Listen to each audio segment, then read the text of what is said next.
Recorded at the studios of Chicago Public Media, WBEZ, this is Stages to Success.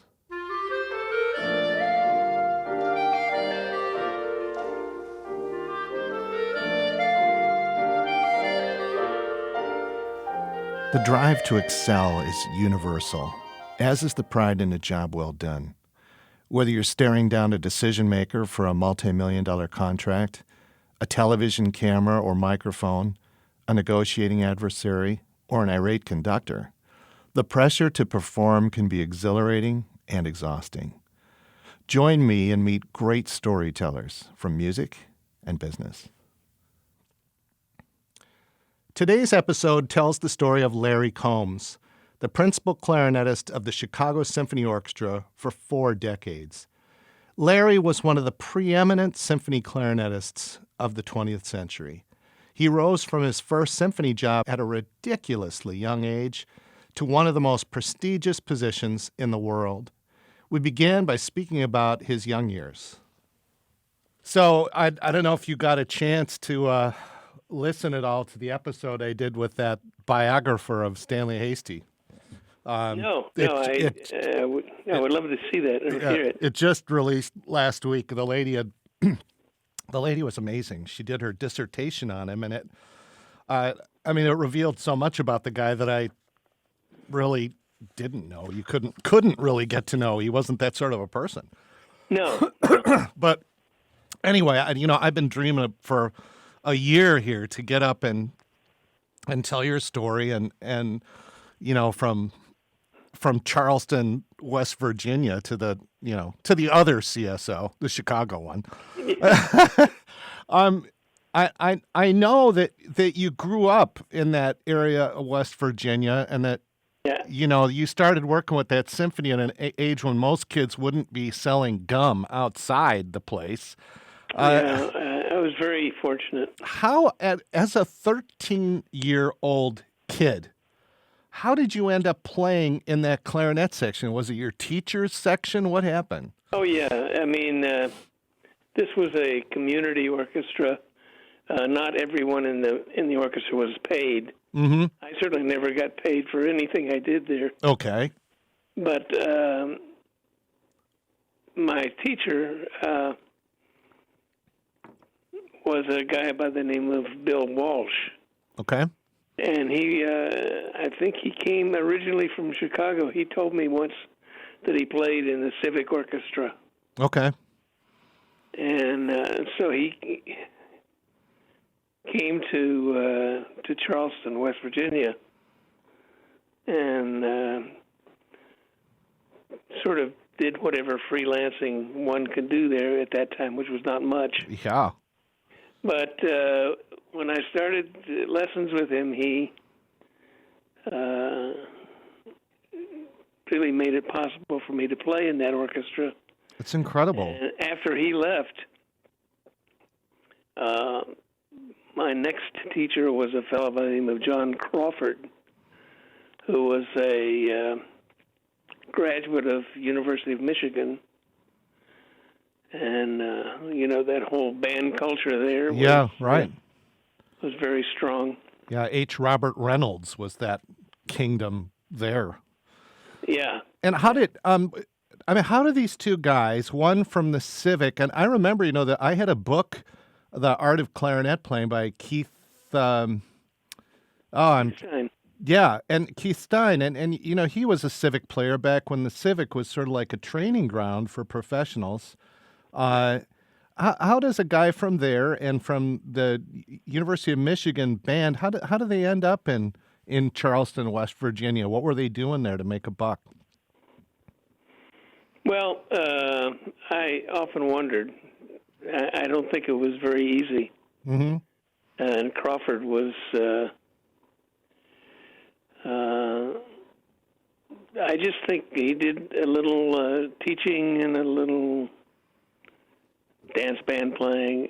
Right. And were your parents musical? Did they want you to get clarinet lessons because you were doing well in band? I mean, what was the genesis of you getting private lessons at that age? I guess they just figured that I had some some talent, some ability early on. And you get working with this one guy, and Bill Walsh, and it's probably not the same guy that went on to coach the 49ers. You get going with him, and then he leaves town. Then another guy comes in, and with the Crawford, was he still playing in the Charleston Symphony too? So he had you play as well. Did you play the bass clarinet? Did you play second clarinet? I played bass, and a few times, if he had something else to do, I would play rehearsals in the Charleston Symphony. And you're a teenager. You're a junior high school kid. Yeah. At that, and after Crawford left, they asked me if I would play first clarinet. So you burned right through two teachers. And when how old were you when you're playing first clarinet with those guys? 17. 17. Well, my clarinet teacher up in Minnesota, Joseph Longo, when he was 17, he was playing with the Lyric Opera Orchestra. So there you go. Gunther Schuller playing in the Met Orchestra as a horn player, I think, when he was 16. So a good player is a good player, I guess. Were you already playing the saxophone by that age? Yeah. I was attracted to jazz early on and started being hired, because I could play both. And clarinet. Would you play at a local dance band or a club in Charleston at that time while you're also playing over at the symphony? Yeah, I did a lot of dance band work. It's probably not easy to find that kind of work these days, but I would be playing dance band about every Saturday. Okay. Saturday night. All right. And so you're doing that. Did you study it with the same teachers, or was sax something you just picked up on your own? Just something I picked up on my own. What did you do at the? I never really practiced the saxophone. I just started playing. And what did you do at the high school band? Were you always like the first chair clarinet player, or did they have you play the sax too? No, I was just always a clarinet player in high school. Mm-hmm. And then we started our own dance band because there didn't seem to be any interest in that kind of music, so we did it ourselves. Even when I started playing at Eastman, I was very much just figuring it out. Yeah. You figured it out pretty well. Like most kids that age who are interested in music, I listened to a lot of records. Mm-hmm. And what? And, in those days, you could go to a music store and get a recording and take it into a booth and listen to it, and then put it back in the envelope and not have to pay for anything. Oh, nice. Well, what was the if you were going into the equivalent of a Rose Records in that day, were you listening to a Charlie Parker album? Were you listening to a Harold Wright album? What did you like to listen to? Well, I was very much into that, the hard bop, the Charlie Parker, John Coltrane, and that stuff. The intense hours of practice that you must have had to do as a kid. Never happened. Really? Never happened. So even with the clarinet? Yeah. So you just picked that baby up, you did what was in front of you, and you worked it out. Yeah. Of course, I had those two primary teachers mm-hmm. that it really set me off on the right track. I mean, Crawford had me playing all of the Rose Etudes and the Mozart Concerto. I didn't have to spend a lot of time practicing. For some reason, I could just you could play them. Get by. Yeah. you pushed out to the Interlochen Arts Academy for high school in Michigan, right? Well, yeah, I saw that on the sheet that you gave me. In fact, I didn't go to the Arts Academy. You went to the summer camp. Is that what it was? Yeah, the Arts Academy did not exist when I was a teenager. Okay. Okay. I knew you were old. I didn't know you were that old. And Yeah. when you went there as this kid from West Virginia, did you think, these are going to be really great players, and I'm just going to drown here, or did you figure I'm going to be pretty good? I'll be able to do this. What was your take? Yeah, I was very cocky.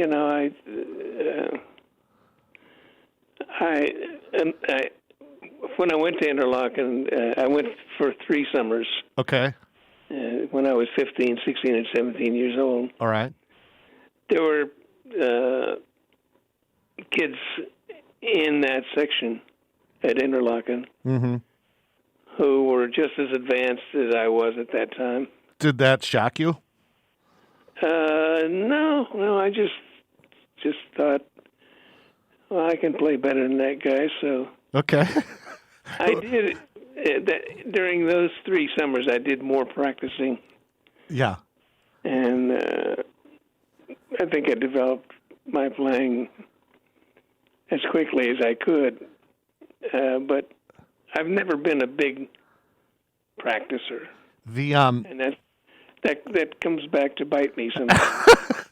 The change from Charleston to going up, north in Michigan, did that strike you in any way? Were these kids different than the kids in the South? Well, they talk funny, but yeah. I thought, oh, these Yankees, I'm not sure I can deal with it. I'm going to guess here that they didn't have jazz going on at Interlochen at that time. Am I right? Oh, no. Yeah. That came later. Did the sax ever come? Did you ever get a sax out of a case and play in an ensemble with people up in Interlochen, or would that have been like dancing in a Baptist church? Oh, you did? Okay. Well, yeah, I can remember there was a piano player who featured that he could play like Brubeck. Okay. And did he? So we played together, and then we found a bass player and a drummer. But it was, it was not a big deal. We were just fooling around. Yeah, well, you didn't get kicked out of the place at least. And No. if he was like Brubeck, were you like Paul Desmond? Did you like Paul Desmond? I love Paul Desmond. Me too. But then I started listening to Charlie Parker, and that was a different world. Yeah, he blows a lot harder line than Paul Desmond. I imagine that Howard Hanson was really iconic at Interlochen at that time, right? Yes. And in the 3rd summer I was there, he actually came and did a residency. And so we all thought, well, maybe we should go to Eastman and see. And did he put that bug in your ear about, hey, I've got this teacher, Stanley Hasty, at the Eastman School. I think you should come here? No, I never was able to talk to him directly. And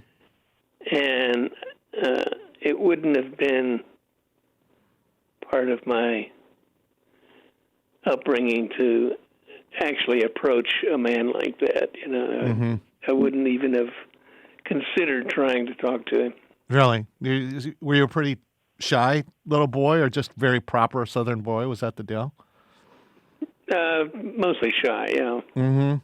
And I imagine that I never went to Interlochen, but I used to hear how they would play what was the theme from the Romantic Symphony at every concert or something like this. Yeah. It's almost like, like a worship service to Howard Hanson, right? Interlochen all the time.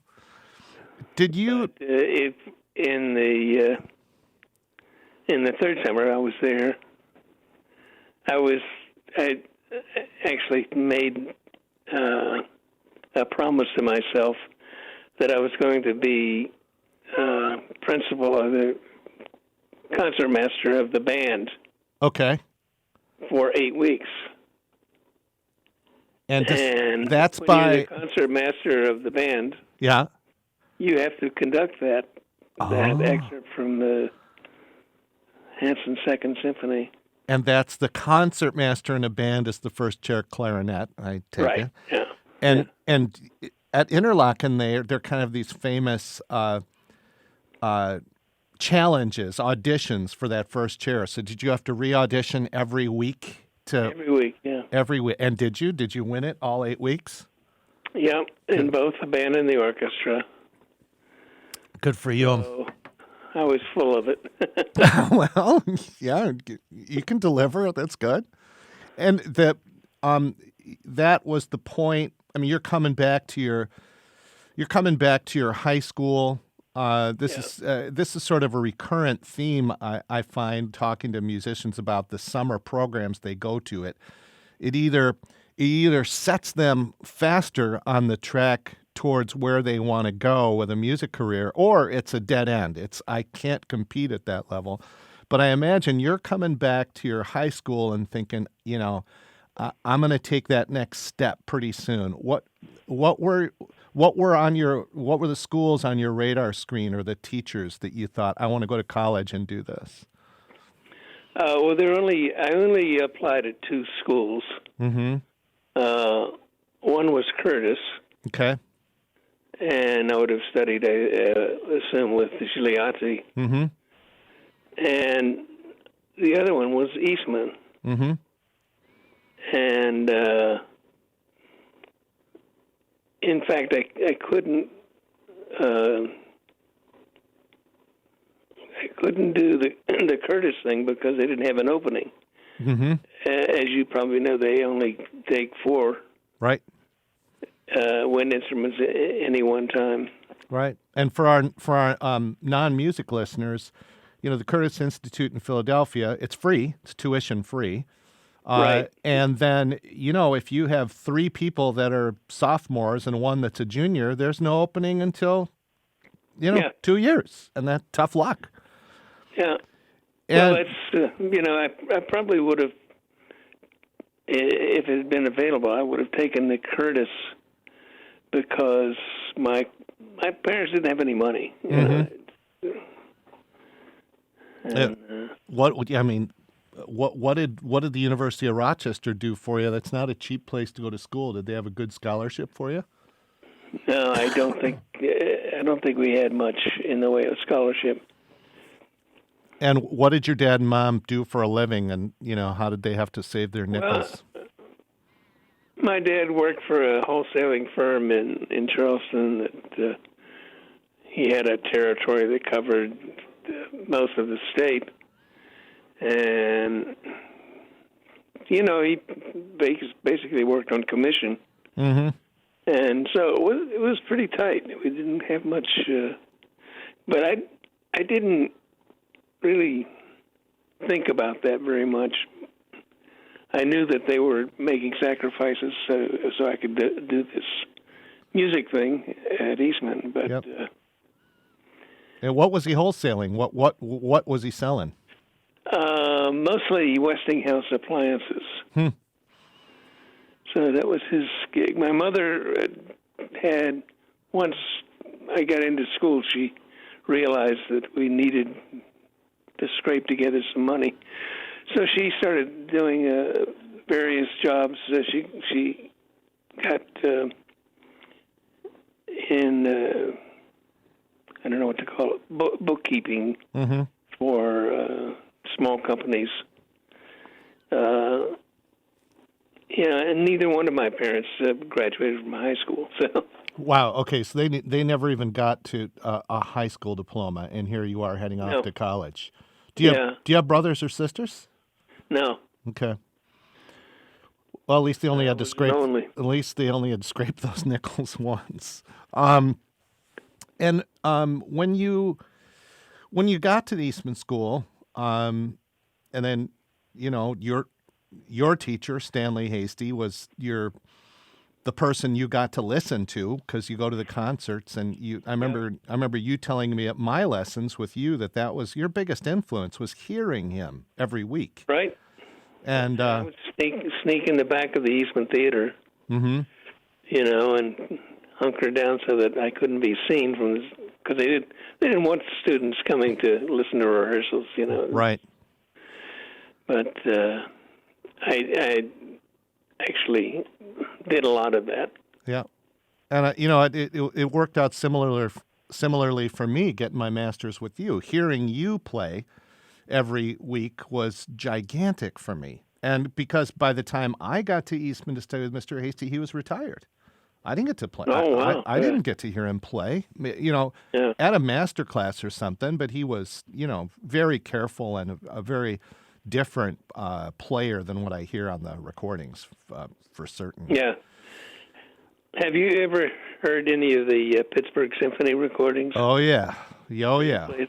Yeah. It's a whole different world from how he demonstrated, though he was still an excellent player, but the color and the pizzazz, I don't know how to really put it, but it's just a really colorful playing. Yeah. Yeah. You, when you got there, I've always been fascinated by, your relationship with Chuck Mangione and how you fellas started playing together early. What was the connection there? Just we can do a few jobs. Why don't we go on the side? How did you develop that little traveling and gig group with him? Well, it started out. Chuck and his brother Cap had this group, and for some reason, I think their tenor saxophone player left Rochester. I don't know, but Chuck asked me if I would like to sit in with the band. They played every Thursday, Friday, Saturday, I think. Yeah. Mm-hmm. And I said, sure, yeah, I'd like that. And have no idea what I was doing, except that I'd listened to a lot of jazz and could kind of figure out the routine, and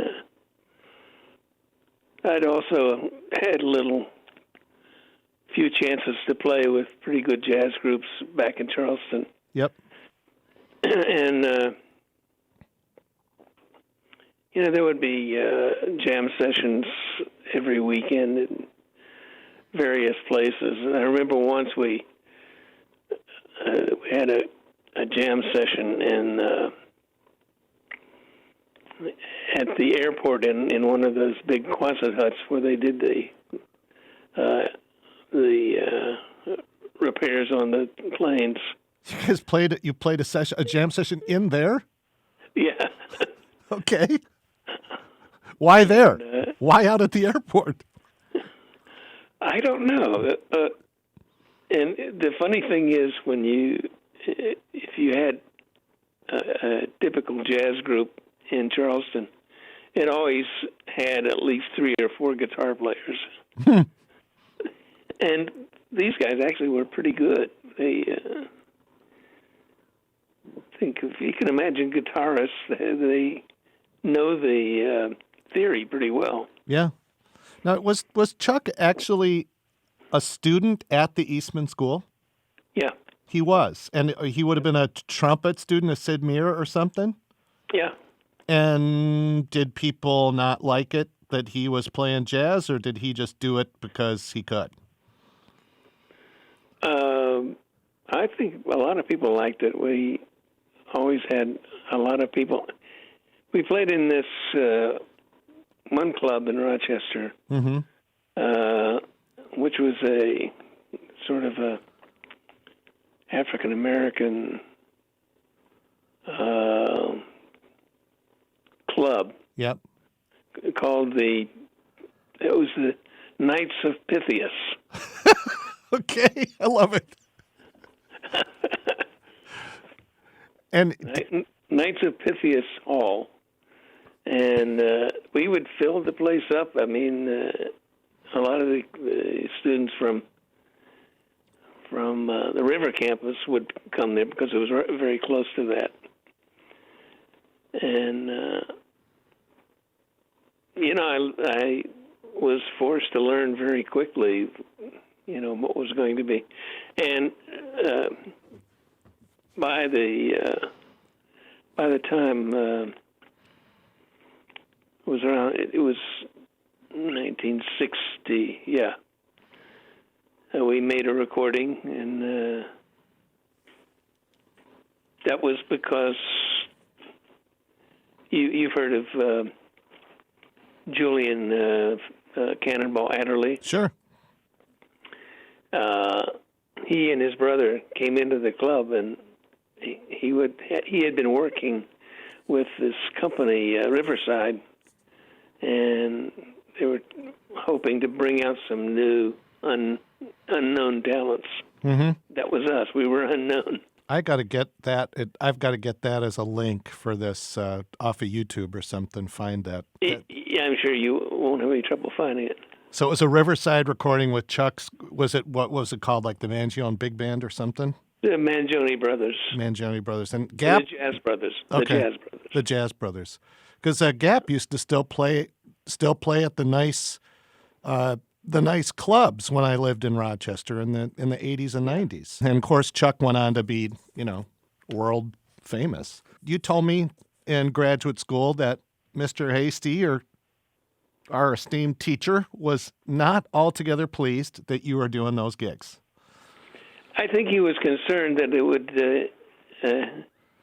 because the way we were playing in those days, it was pretty rough and raw. Mm-hmm. And that was just, what we thought was hip. and he thought that would impact your clarinet playing and your taste somehow? Yeah. And in a way, he's right, because when I started playing in that group, my grades started quickly falling off until I barely had enough to finish school. Did you get the chance to play with the Rochester Philharmonic, or did he nix that? No, it didn't occur very much. Usually, when they needed an extra, he would ask Elsa. Elsa Livig, okay, Yeah, and there were a couple of times I remember a Mahler second and De Rosenkavalier suite that required 5 clarinets. So I got to play those. I think that's the only 2 times I played, and that was when I was a senior. Yeah. Both of those times. Oh, that'd have been really interesting to hear Hasty play Mahler, because it'd be a great composer for him with the effects and the brightness of the stuff you have to do. Yeah. You're obviously the highest profile clarinet player to come from Mr.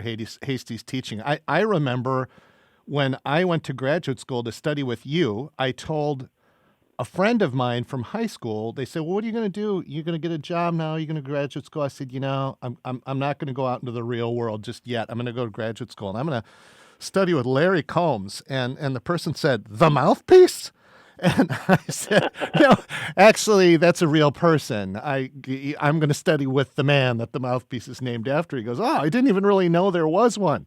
And so, but you had a brand, you had a big presence.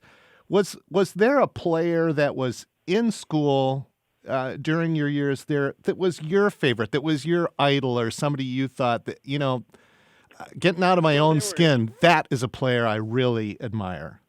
There were 2. Mm-hmm. Elsa, I learned so much from her, because she was, when we were freshmen, she was already starting graduate school. Okay. And the other was Pete Hadcock. Okay. And the clarinet studio at that time was so good. Mm-hmm. You know, that we did a lot of recording, and let's see, Pete left to go to. He played principal in Buffalo, I think. Right. And then he went to Boston Symphony as assistant first. Yeah, not a bad little career move for a boy right out of school, and Right. and also for our players that don't realize she was the head of clarinet at Michigan State for decades, and Yeah. and the I think just recently retired. right Verder trio they had, but probably in her generation, a woman clarinetist that would have been a tough audition win. Michelle seemed to do it out in Los Angeles, but boy, the '60s for a young woman to win a chair. Well, I think she felt that, and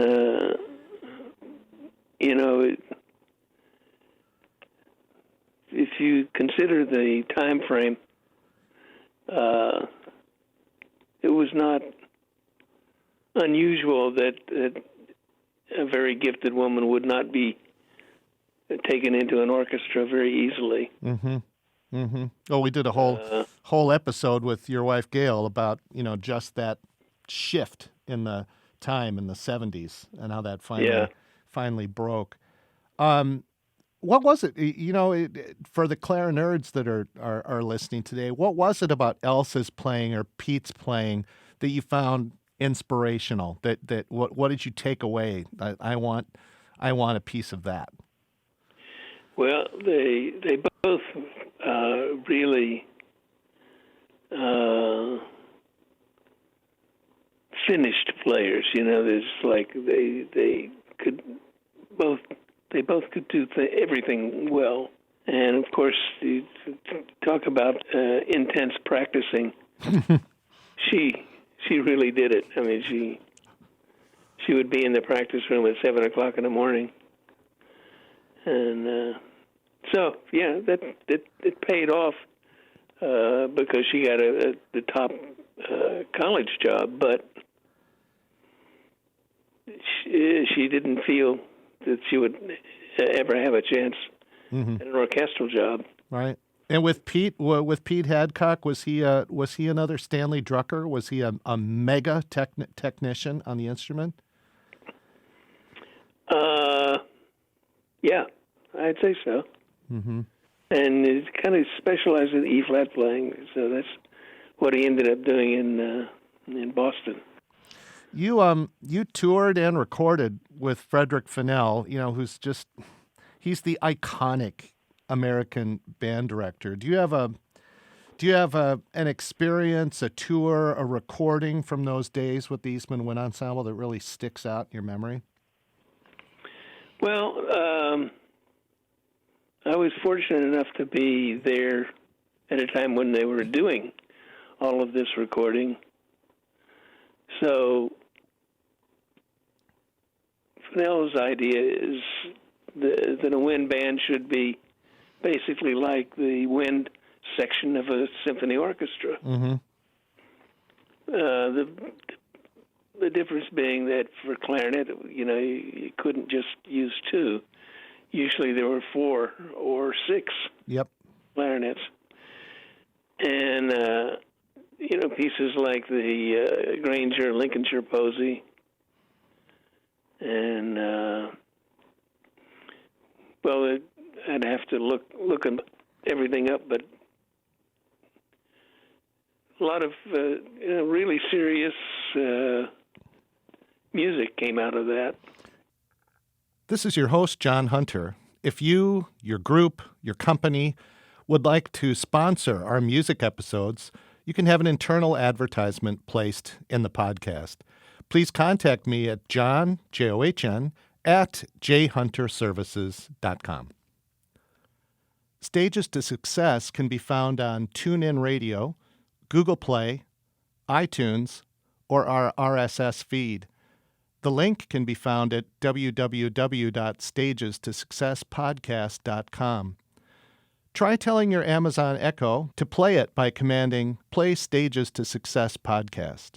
We're listening to an interview with Larry Combs, the principal clarinet of the Chicago Symphony for most of the latter half of the 20th century. We resume our conversation with Larry as he describes the transition from his undergraduate years at Eastman and being subsequently drafted into the U.S. military and his service in the West Point Band for the U.S. Army. I had been drafted. Let's put it that way. Yep. And went through basic training and did my 3 long years, as we used to call it, in the West Point Band.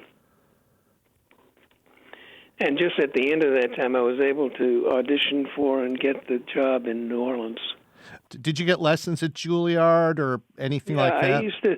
I used to go down and see Leon Rushinoff. Oh, how about that? He was very inspiring teacher, I think.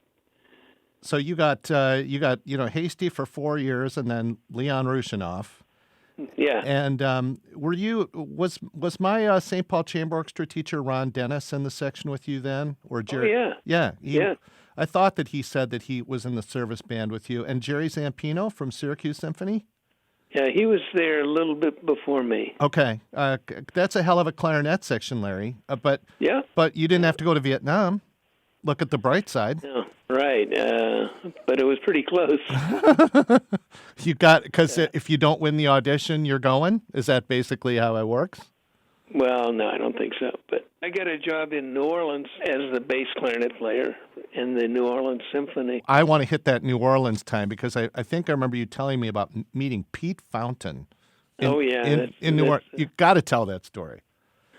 That's a nice story. Anyway, I was on my way. I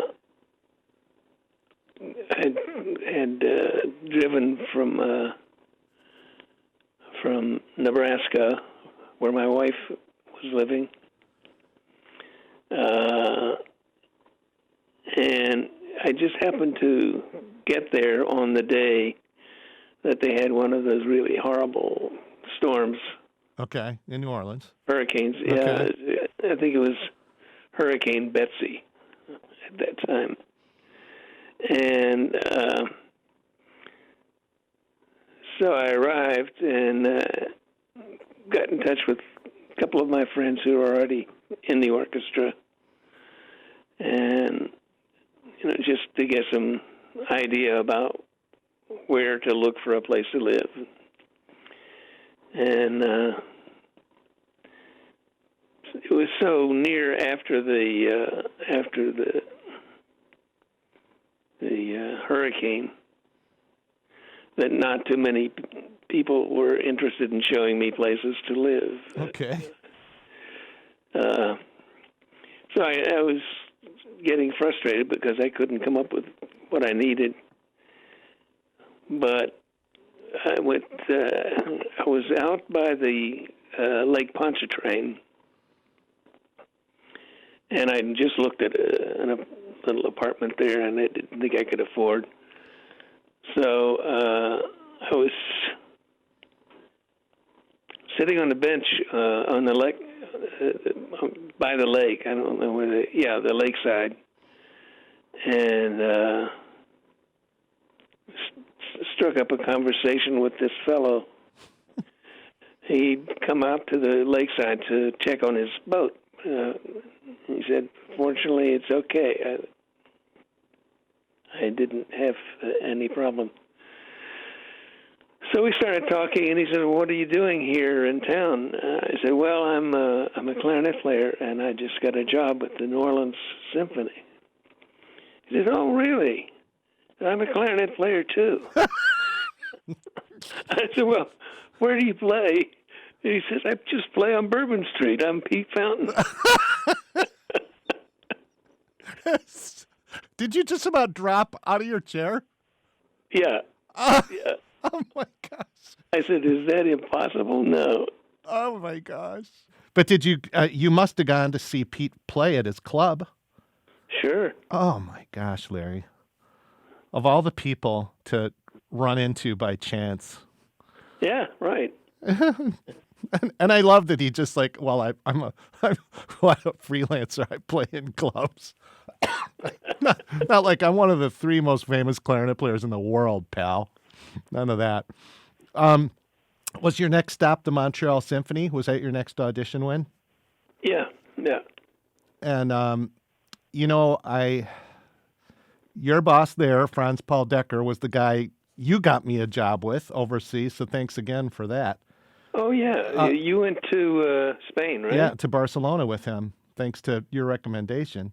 He would. You learned the local dialect. What is it called? Yeah, I learned Catalan and I learned Spanish. Yeah, it was great experience. And playing for Deck, he was a genius. He was just a great first music director for me. Great. Yeah, yeah. And he would brag on your woodwind section. He'd say, it was pretty amazing. Yeah, he would say, "Oh my God!" In Montreal, I had Larry, I had Jeannie Backstrasser, Peter Baumann. I forget the bassoon player.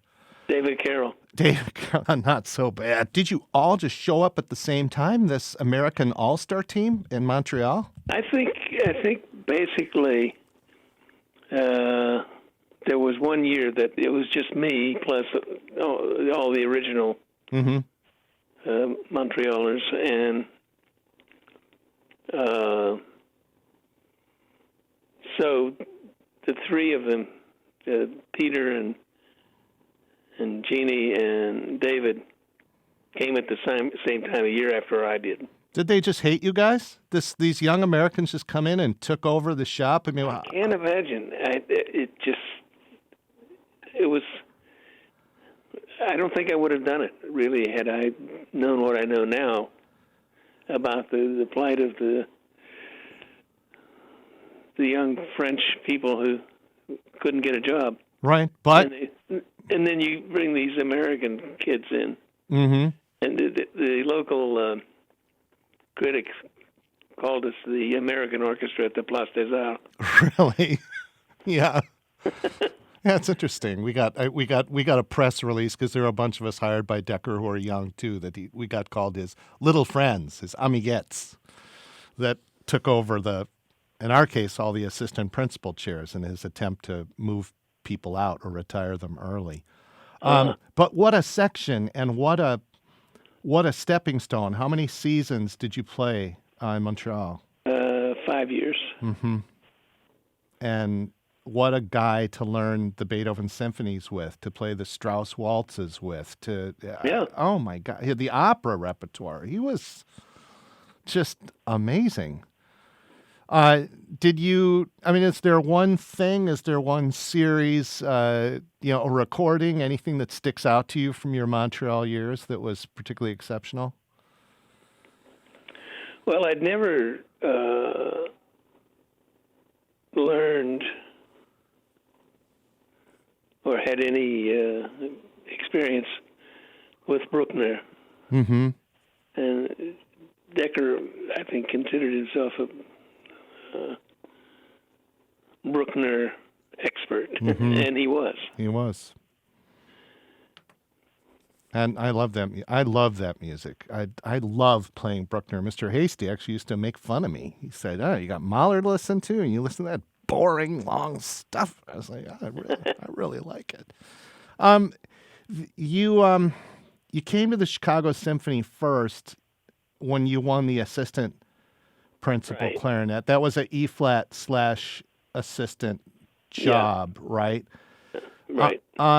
And Schulte hired you, I assume? That was the director? Yes. Is there a story to that audition, or is it just pretty simple? I came there, I was the best one, they picked me. Basically so, yeah. Yeah, and because when I look at you, you don't tend to lose a lot of auditions over this period of years. I auditioned for Boston Symphony. Okay. And really made it to the finals. And I think there were 3 of us in the finals, Pete Hadcock, myself, and Harold Wright. Not too bad a finals group there, Larry. No. But Of course, they chose Harold. Well, I'm glad to hear you say that. He's a great player. It's big of you to say that. Oh, he's the greatest. When you got there, when you got to Chicago, again, this world is so small. For our non-music listeners, they don't realize it, I think. But Clark Brody was my teacher's teacher. He was one of Joe Longo's teachers. An amazing person. You don't meet that many really nice people in high-profile jobs. He was truly a really, really nice man. He was a real gentleman, and he had just a wonderful sound. You think about basic just sound. He really had it figured out. Yeah, and he must have been in his 60s when you came there, right? For sure, in his 60s. Well, I don't know. I guess so. And I remember that you sent our civic clarinet section over to his house for a coaching.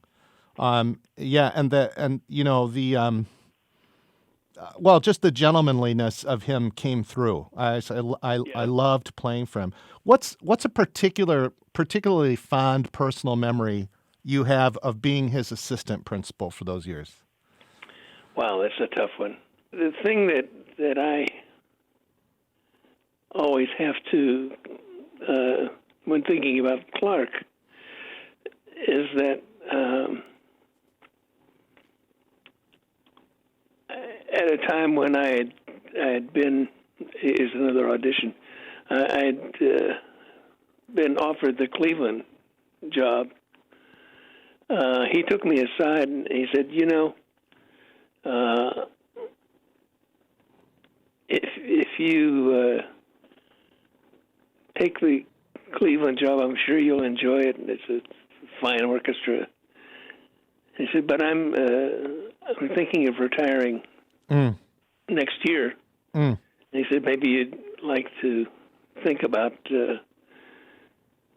because Schulte had already said that he wanted me to be principal when Clark left. Yep. And I don't think Schulte was trying to push him out or anything. We just, for our non-music listeners, they probably don't have a clue how rare this is. You have a principal who's world renowned. He played for Toscanini, for crying out loud, and and he's near the end, but his ego he puts in check and tells the young hotshot, I think you should have this chair rather than relocate. I don't think people out there realize how rare that is. At least in our industry, it's 1 in a million. You told me once, because I was listening to Chicago Symphony recordings all the time when I was studying with you, and there was a Palavetzian dances that Barenboim had kind of flipped onto the end of a session or end of a rehearsal or something, and Clark had already gone home. Yeah. And you had to move over to the first chair and lay it down for the recording, which people would assume would be him, I guess, when they bought the record. Do you remember how he responded to that? For a lot of people, they don't know. The Palavetzian dances are gigantic clarinet solos in the repertoire. Yeah, it's huge. And Clark, I think he wasn't.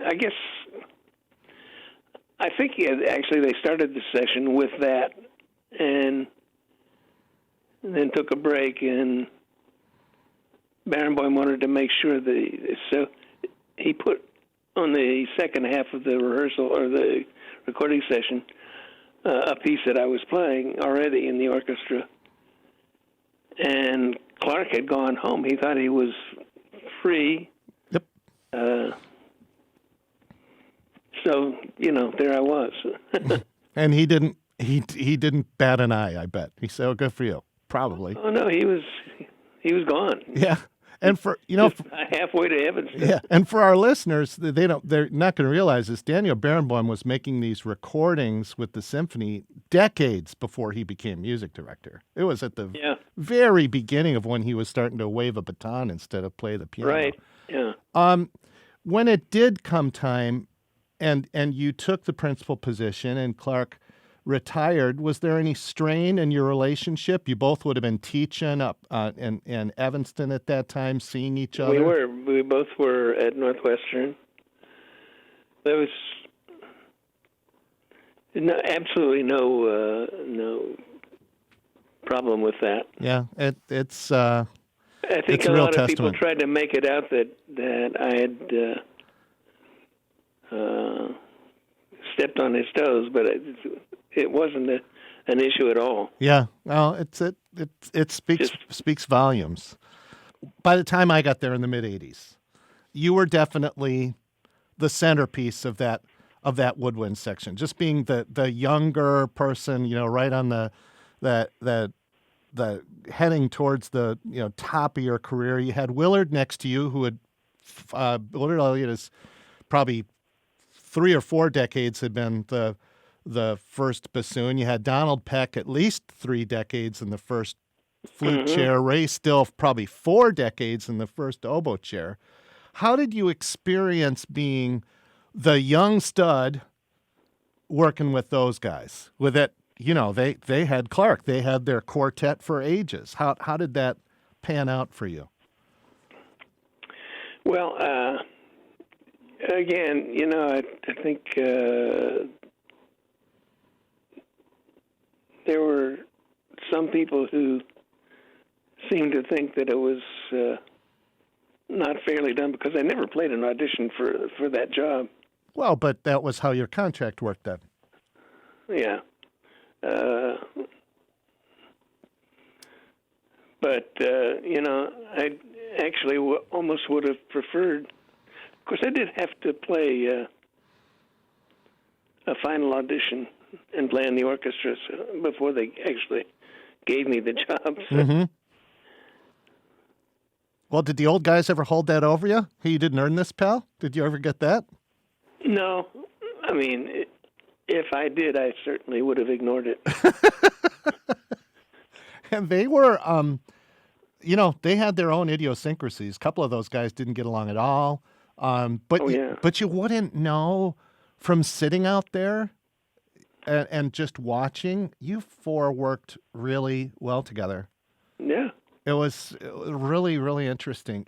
Was there a lesson that you learned that all of a sudden, when Willard died and Dave McGill came in, when Don retired and Mathieu Dufour came in, and when Alex Klein replaced Ray Still, was there something that you wanted to do differently, or you as the senior guy in the woodwind section now, how did you view those young studs coming in?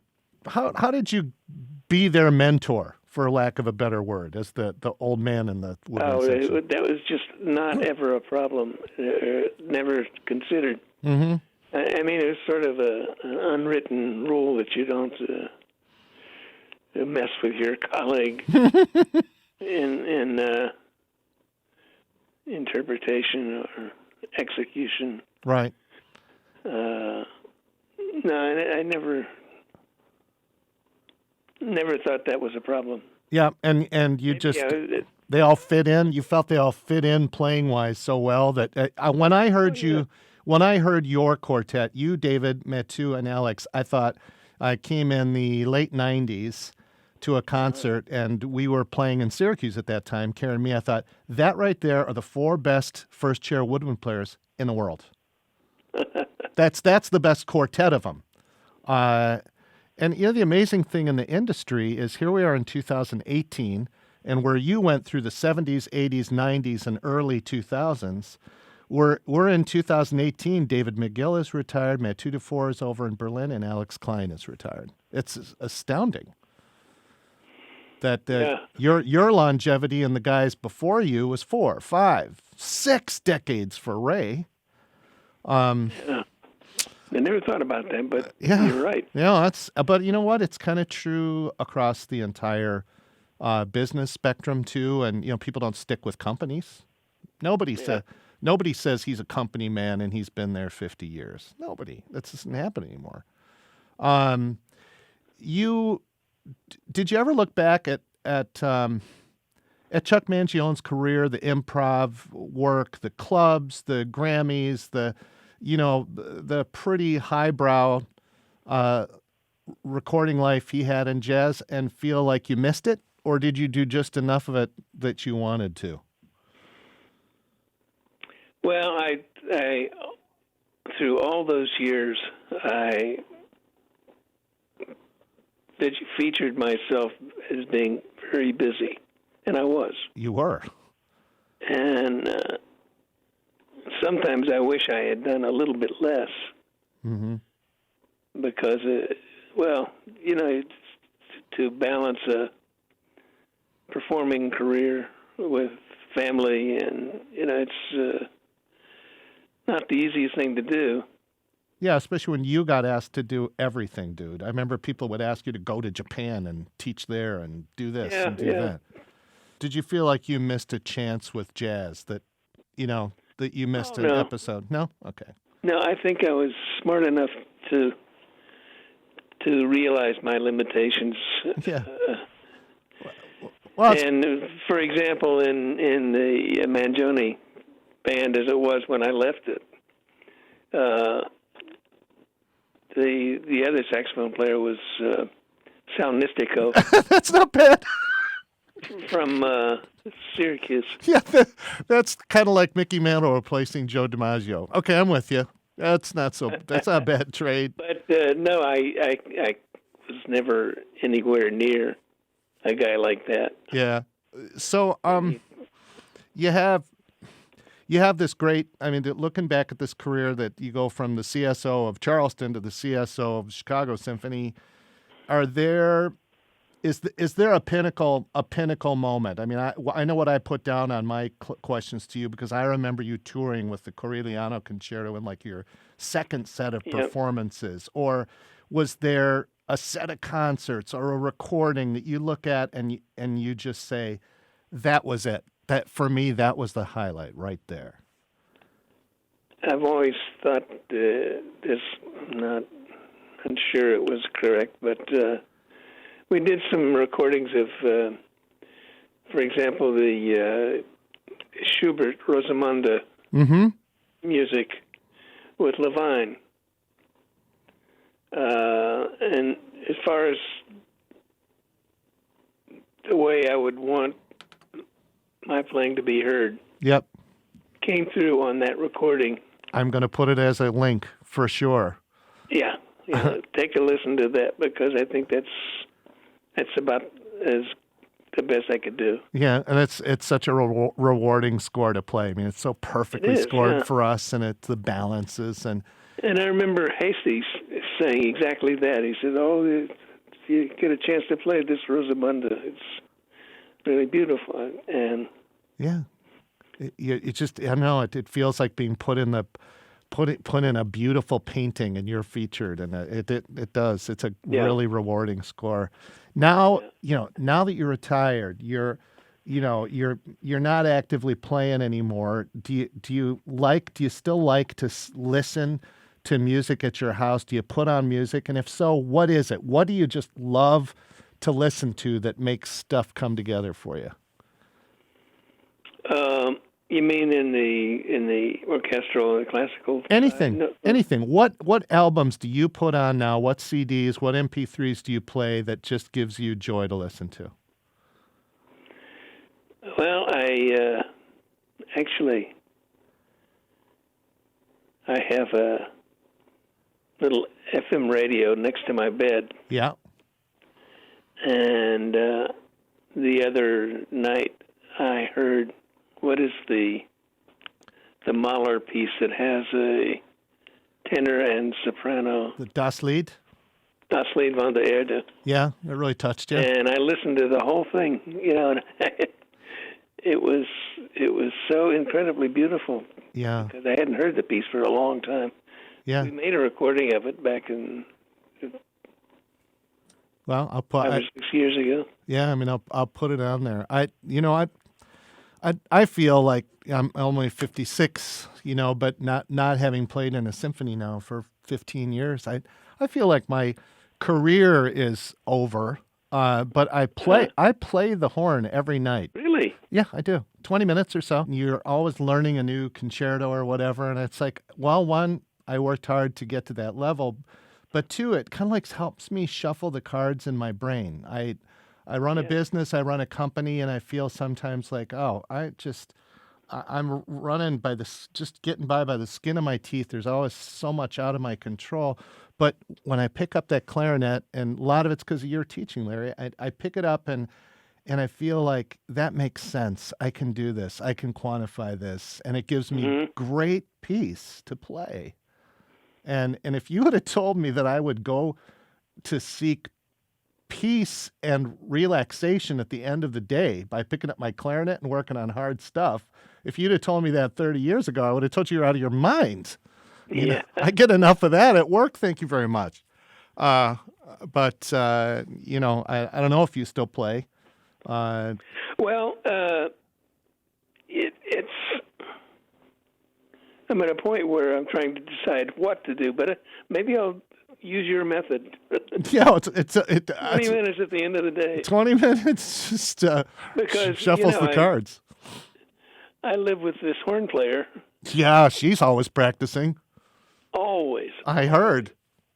And when I go to bed at night, I know she's going to be up in the attic playing her exercises. Yeah, well, maybe if you didn't lock her up there in that attic, she wouldn't have to sit up there and practice. Okay, Larry, it's been a great interview, and I know that there's challenges for you doing it, but I can't thank you enough for giving me the time. Well, it's a pleasure. I enjoyed it very much. I hope you enjoyed today's interview with Larry Combs, celebrated principal clarinet of the Chicago Symphony Orchestra for 4 decades. I'm your host, John Hunter. Digital editing and technical assistance from Monty Scott, and recorded at the studios of Chicago Public Media at Navy Pier.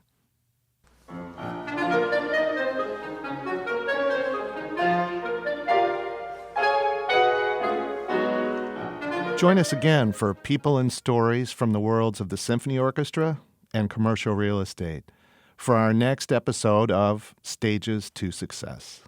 To success. To success. To success. To success.